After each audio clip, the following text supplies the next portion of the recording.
بسم اللہ الرحمن الرحیم نحمدہ و نصلی علی رسولہ الکریم اما بعد۔ برباد گلستہ کرنے کو بس ایک ہی الو کافی تھا۔ برباد گلستہ کرنے کو بس ایک ہی الو کافی تھا۔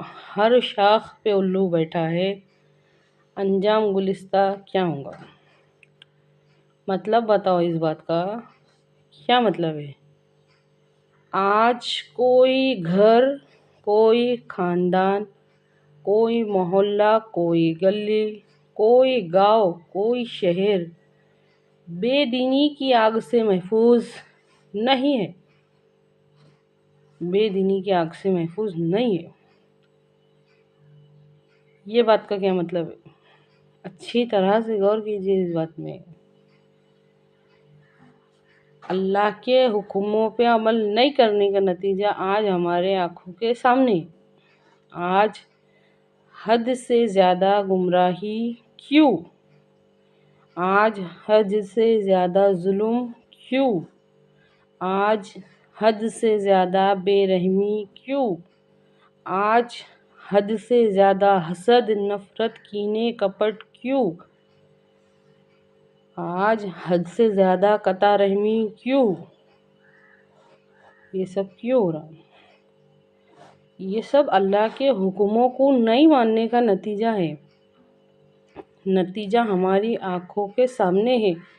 ہم اچھی طرح سے دیکھ رہے ہیں، سمجھ رہے ہیں، لیکن ہم یہ ماننے کو تیار نہیں ہیں کہ یہ اللہ کے حکموں کو نہیں ماننے کا نتیجہ ہے۔ اچھی طرح سے سمجھیے اس بات کو۔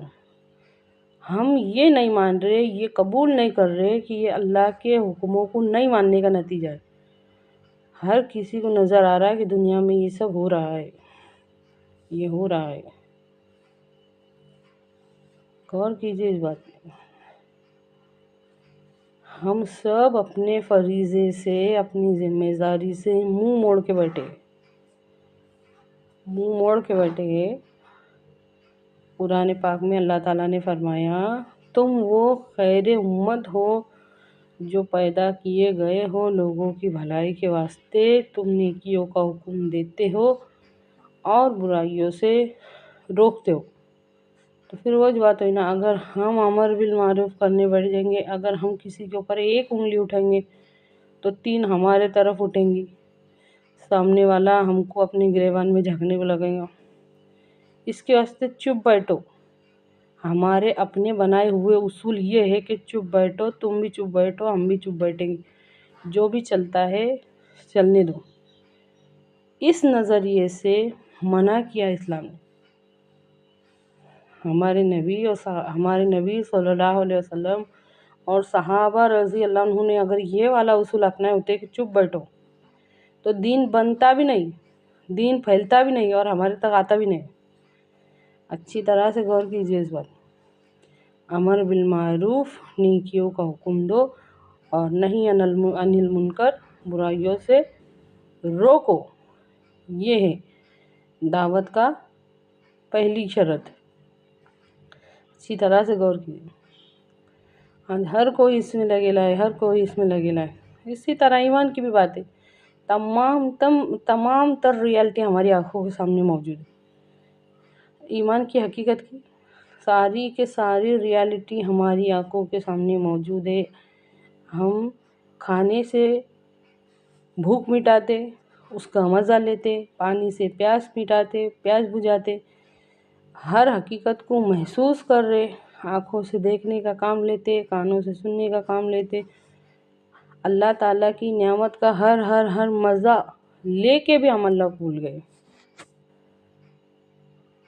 کو بھول گئے۔ ہمارے ایمان ہمارے اندر کی فکر کو جگانے میں ناکام ہو رہے۔ کیوں آئے معلوم نہیں، کیوں گئے معلوم نہیں۔ کیا ہم بے مقصد ہیں؟ ہمارا کوئی بھی مقصد نہیں ہے۔ اللہ رب العزت کی وہ مخلوق جس کے اندر اللہ تعالیٰ نے طرح طرح کی صلاحیتیں رکھی ہے، اس کو دیکھنے والا بنایا، اس کو سننے والا بنایا، اس کو بولنے والا بنایا، اس کے ہاتھ پاؤں میں ہلنے چلنے کی طاقت دی۔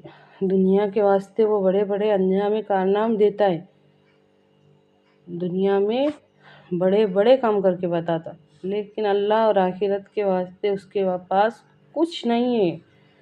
آنکھیں ہو کے اندھا، کان ہو کے بہرا، سب کچھ کرنے والا ہو کے بھی کچھ نہیں کرنے والا ہے۔ کیونکہ اس کے یہ سمجھ میں نہیں آتا کہ کرنا کیا ہے۔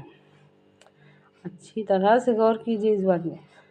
ہماری زندگی کا مقصد یہ ہے کہ اللہ رب العزت، ہمارے رب نے ہم کو اس لیے زندگی اور موت دی تاکہ ہم کو آزمائے کہ ہم میں سے کون کس سے بہتر عمل کر کے آتا ہے، ہم میں سے کون کس سے بہتر عمل کر کے آتا ہے۔